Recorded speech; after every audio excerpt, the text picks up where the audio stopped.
The first composer that we are honoring tonight is one of the oldest, earliest composers we've ever used on the series.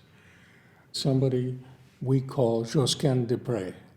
Josquin was born in that area somewhere around southern Belgium and northern France at a time when a lot of composers were writing choral music.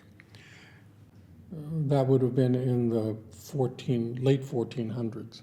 They wrote choral music for two reasons. The first was you had to earn a living, So who was going to pay them to be a composer? It was the church. The church had a long tradition of using music in worship services, and so that was one kind of music. But there was another kind of music, and that was what I'd call the popular music of its day. We had troubadours. We had people who were singing songs about love and adventure and things like that. And out of all of those great composers, you can find lists of them in lots of places, there is one that stands out as having really been so successful in what he was doing that he actually defined the term, the modern idea of a composer. Somebody who spent his entire life writing music. That's Josquin de Prez. He was also known in his day as a singer. And in the course of his life, he found himself often in Italy, working in Rome for the Pope, working for important noblemen in Milan.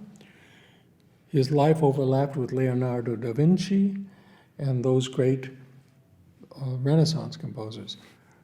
The performance we're showing in this concert is being organized by a wonderful alum of the conservatory named Holly Druckmann, and she's started a choral group and is bringing a small group of singers tonight, and I think also, she told me, a few instrumentalists of old style instruments to give us a snapshot of what is the work of a composer who lived a fairly long life and wrote in many different styles.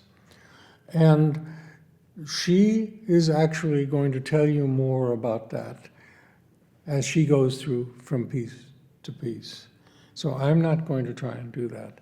What I'm going to say is that Josquin became incredibly noted, famous for his ability. And there's some interesting stories about it. I mean, we have from Martin Luther, the great beginning of the Reformation. Martin Luther said, he's the master of notes. He is the master of the notes. They must do as he wills. As for other composers, they have to do as the notes will. It's pretty strong. And a lot of people had things to say about him. There were some funny things about his music became so famous that many composers or publishers published pieces that he didn't write but put his name on it. And as soon as that happened, the nobility, when they heard a piece played that supposedly was by Josquin, they loved it.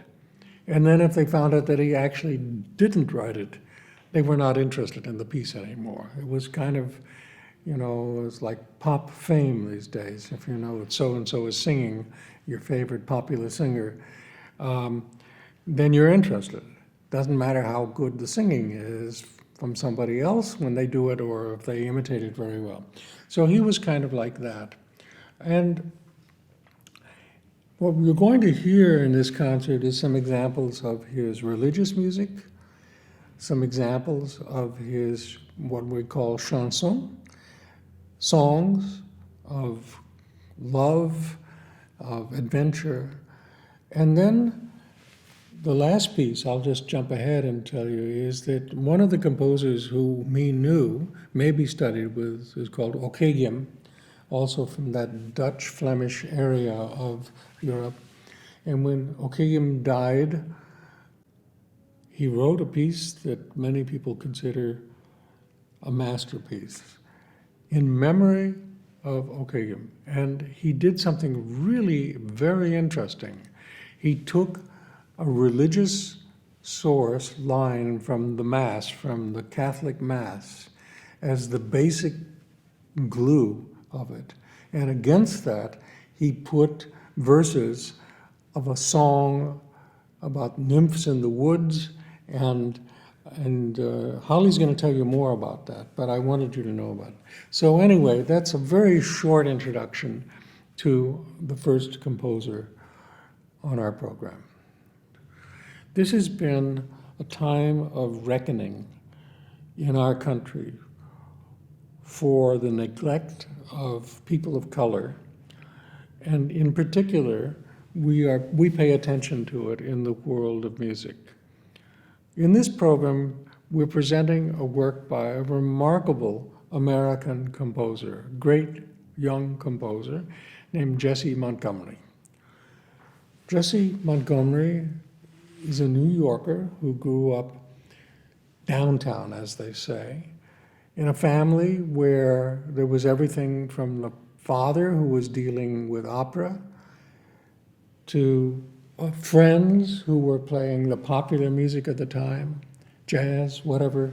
And she, in the middle of all of that, learned how to play the violin. And so, as a violinist, she was surrounded by so many different kinds of American music. And in fact, she went to the Juilliard School and became a classically trained violinist. In her early years of, nothing is very long ago because she's still in her 40s, she found outlets in playing string quartets. She was involved in a string quartet project in Providence, Rhode Island, also playing very much for people, disadvantaged people, and trying to bring them into an art form where they could thrive, and that was very successful. Then she joined a professional string quartet, the Catalyst Quartet, that had a lot of success, and then she began to write music for them. At a certain point, she had a kind of a reckoning. She said, I can't be everything. The string quartet is taking so much energy, and the composition is something that I really am passionate about. And in a way, the string quartet that I'm in is sacrificed to my wanting to be a composer, my being a composer. So she left the quartet, which wasn't easy to do. But by the time she'd left the quartet, she had written music for the quartet, which is recorded. And we're going to hear one piece of it tonight. It's about 10 minutes long. It's called Strum. And it is a music that celebrates great diversity in America. She herself was of mixed background, and that kind of defines her in a way, because what she is, she's an American. She's an American who represents lots and lots of different strands of who we are. And so in this piece, you'll sense that, and there are other pieces. On the website, we're going to list a recent article about her in the New York Times, which has this title, "The Changing American Canon Sounds Like Jessie Montgomery." And in that, if you get it on your computer, there are some links to other music she has written. But she is now becoming enormously sought after. I think she has commissions that are going to keep her busy for the next 3 years, many of them now finally for orchestra. And it's a great pleasure to include her among all of the great composers that we present on this series. She belongs there, and her music is wonderful. On our program tonight is somebody that most concert goers know, but they don't know much about him. His name was Camille Saint-Saëns, And he was born in 1835 and died in 1921 at the age of 86. And we know him for a few concertos that he wrote for violin or piano. We know him for an opera that he wrote called Samson and Delilah. And we know him for the piece that we're presenting tonight to conclude our program. It is Carnival of the Animals. Now, let me tell you just a little bit about who Saint-Saëns was. He was born in Paris. He thought of himself all his life as a Parisian. He was a true prodigy. He was apparently kind of capable at the early days of beginning like Mendelssohn or Mozart. In his 6, 7 years old, he could play the piano, and he was already, from the age of about 11, he was writing music. But his parents were very cautious about it. Actually, his father died when he was very young, and he was raised by his mother and an aunt. His mother and his early teachers promoted him and let him grow and tried to prevent him from being taken advantage of as this colossal young talent. He went to the Conservatory in Paris, and like a lot of people who were at the Conservatory of Paris, he was already really a world-class pianist. They said, well, you're never going to get a job as a pianist. Some pianists worry about that today, so they have to do something else. What could you do? Well, there are all of these churches, and they have organs, and if you learn how to be a professional organist, you're almost guaranteed that you'll be okay, you will find work. And so he studied organ very, very seriously, and he became a wonderful organist. And all along the way, opera was important in France, and so he got into that bit by bit. He wrote oratorios, he wrote, as I say, symphonies, he wrote tone poems. He was very, very interested in the music of Wagner. But there was one kind of music in which he was really, we remember him for, and those are the piano concertos and the violin concertos.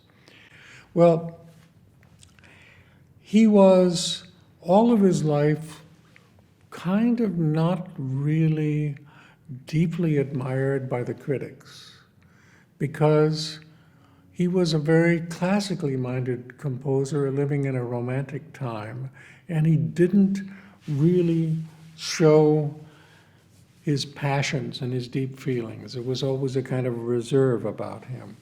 So they said he was a genius at writing notes, but the music was missing. Now, I don't think that's quite fair.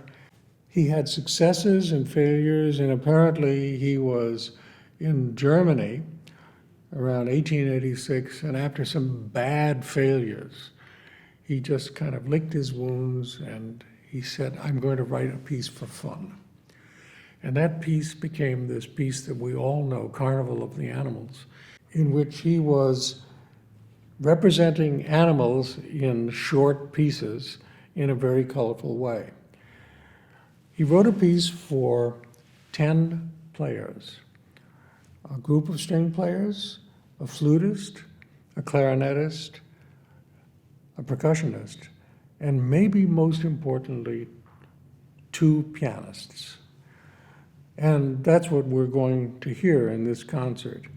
And it's become very common when this piece is done to have a narrator. So we're going to have a narrator in this performance who is going to read most of the traditional lighthearted poems written by an American poet named Ogden Nash.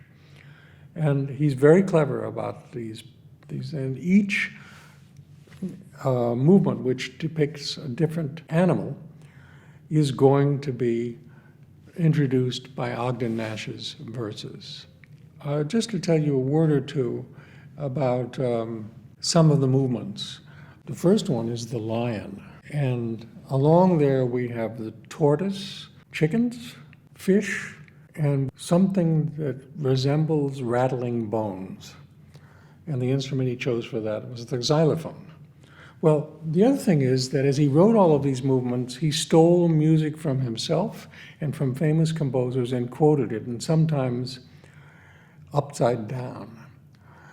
So the tortoise, I can sing for you. A very popular thing at his time by Offenbach was dum ba-da-da-da-dum bum ba-da-da-da-dum bum ba-da-da-da-dum, a can-can. He put it down 2 octaves and played it very slowly.